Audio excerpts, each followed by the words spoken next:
Today, I'm going to show you why Covent Garden isn't just a market for tourists.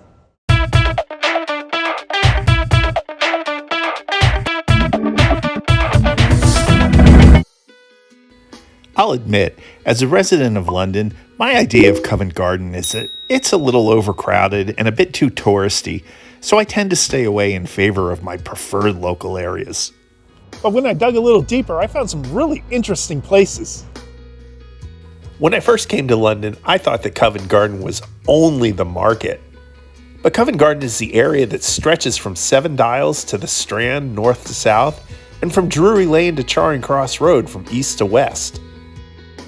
So aside from the market, Covent Garden includes theaters, museums, shops, and of course, pubs.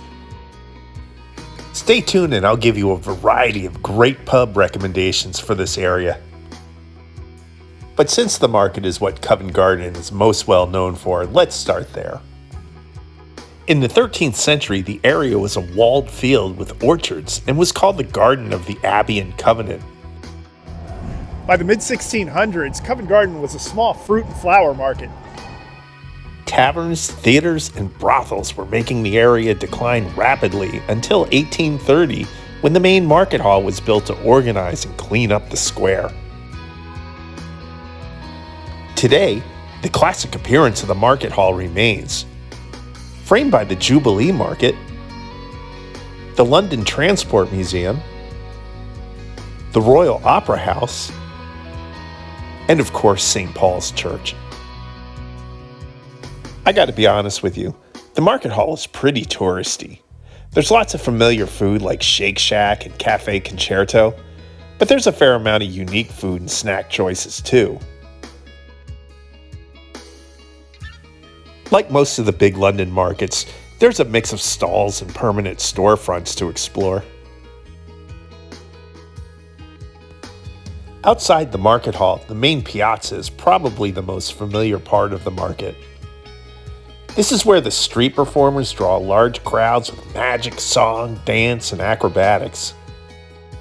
Film fans should also recognize this spot, as great movies like My Fair Lady and terrible ones like Last Christmas use the piazza as a backdrop. And at Christmas time, this is one of London's best markets, featuring my favorite Christmas tree in the city. The side streets leading to the market, Henrietta and King Street, feature a variety of cafe-style restaurants for a bite, coffee, and some great people watching. If you want a more bird's-eye view of the market, come up to the Piazza Terrace Bar, which my wife cleverly calls the most well-known secret in London. There's no charge to go up to the Terrace Bar, and on your way you'll enjoy the spectacular Royal Opera House, one of the most famous performing arts venues in the world. Originally it was built in 1732, but it was rebuilt a few times and refurbished for the last time in 1990. It's home to the Royal Opera and the Royal Ballet and is considered the cultural hub of London. So when it comes down to it, the market is a London icon and definitely worth it, but I feel it's much more appropriate for tourists than locals, even though the locals can enjoy it if it's not so crowded. But I know my audience, and I know you want to hear about the pubs. I'm going to show you some of my favorites because I don't want to name what the best are. That's up to you. First up, the Freemasons' Arms. In my Hampstead video, I went to the Freemasons' Arms thinking it was the spot where the rules of football were drafted in 1863, but then I was told it was actually the Freemasons' Arms in Covent Garden. But once again, even though I saw pictures of memorabilia of this place online, I saw no evidence of it. What's going on? So I talked to Alicia to get the story of the pub. Alicia, have I found the elusive bar where they drafted the football rules? You haven't. It's not actually this place. So the actual place is down the road after the Freemasons Hall. It used to be the Freemasons Tavern, and there's a plaque on the wall because it burned down a couple of years ago. Here at the Freemasons Arms, they only took about 6 meetings before the Football Association and the Rugby Association split and went separate ways. She went on to say when the former owner left, he took the memorabilia with him. Okay, so we find out today that I'm never going to find that pub. but I'm going to raise my glass to the beautiful game anyway. When I found the plaque, I noticed I was a few doors down from a pretty familiar place. So in my videos, I often talk about the new romantic music scene in the Blitz Club. Well, this is where it stood, and you can see Spandau Ballet's plaque up here. This is a very historic place, and it's right here in Covent Garden. As we make our way to the next pub, you'll notice all the theaters, which makes it clear that Covent Garden is the heart of the West End. From the Royal Theatre to the St. Martin's Theatre, and over 20 in between, the best shows in London are found in Covent Garden. And whether you wait outside the stage door or go to a high-end restaurant like Jay Shiki or the Ivy, celebrity sightings are abundant in the theater district. When I lived in Hong Kong, in the middle of the district with all the Asian discos, there was a Canadian pub. I loved that place with its hockey decor and great Canadian beer. So I was thrilled when I learned about the Maple Leaf on Maiden Lane. Talk about decor. This place is Canada all the way. Whether you're a local that just wants to try something a little different, or you're a homesick Canadian, this is the place for you. Hey Andre, what's your best-selling beer here? Well, the Siren's our most popular. The Canadians love this one, but nothing beats the Molson. And this place has something my Hong Kong bar didn't have. Real authentic Canadian food. Look at this poutine. Poutine? Canadian beer? They even got Rush on the radio. As much as I love English pubs, the Maple Leaf was a really nice change of pace. You should try it. Don't you know, eh? Hidden away up Rose Street, you'll find a real Covent Garden favorite, the Lamb and Flag. This pub dates back to 1623, and it's got a classic look and feel of an English pub that you'll love. Not only is this a great London pub experience, there is some amazing history in here too. I enjoyed learning how the pub used to host bare-knuckle prize fights in the early 19th century. Because of this, the pub was nicknamed the Bucket of Blood. Hi Hannah, when's the last time you saw a bare knuckles fight in here? Might be me and you in a second if you're not careful.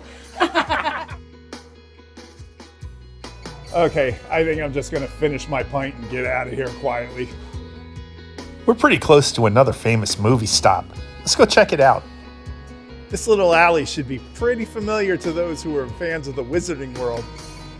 A lot of London places like Leadenhall Market and Neal's Yard have legitimate claims of being the inspiration for Diagon Alley, but Goodwin's Court really plays it up nicely. Alright, back to the pubs after that short diversion. Getting back to the un-British pub options, here's a great one. If you've ever taken a trip to Belgium, you've certainly had some of the best beer and food in all of Europe. The Lowlander Cafe brings me right back to the cobbled streets of Bruges. This wide-open two-level gem is more of a brasserie than a pub, but it's inviting, never overcrowded, and has a super friendly staff. Delicious food, authentic setting, classic Belgian beer. Sign me up. Try a Bruges Zot and some Moulay Frites. It's transformative. If you find yourself on Drury Lane, don't miss the Lowlander. And while we're on Drury Lane, I just can't get the song out of my head. Do you know the Muffin Man who lives on Drury Lane? It turns out that song is pretty dark. It's about a serial killer who murdered children who he lured into dark alleys off Drury Lane with a muffin tied to a string. So if you're in the area, do think twice about grabbing food that you see lying in the street.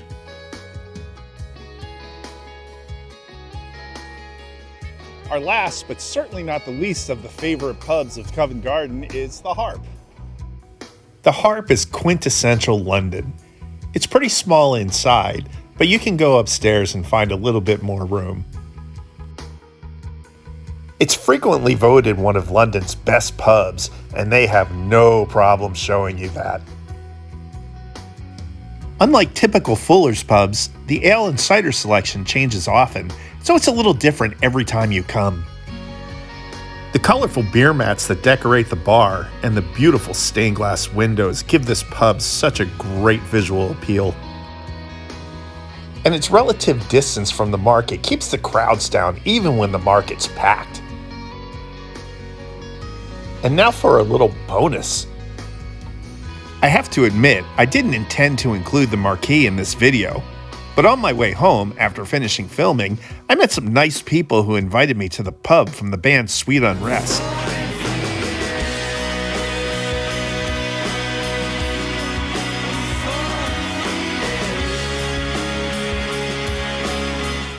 And I'm really glad they did invite me. The Marquee is a rock and roll hive with all kinds of interesting posters and trinkets. It's a pretty small pub, but there's an upstairs restaurant if you're feeling a little jammed. And the name cleverly evokes the former Marquee Club, London's finest rock venue. I didn't really have time to have a pint here, but I have no problem leaving a little meat on the bone to come back to, and I will be back. Covent Gardens might be a couple of trigger words for locals because it is one of the biggest tourist areas in the whole city. But if you get a little bit away from the market, you will find some really cool things. The rain will also keep this place nice and clear for you. Thank you for watching. I hope you'll be inspired to find your own favorite place in Covent Garden. And if you got something out of this video, please like, subscribe, and share. And please make a comment too. I read every one of them and I appreciate it. Cheers.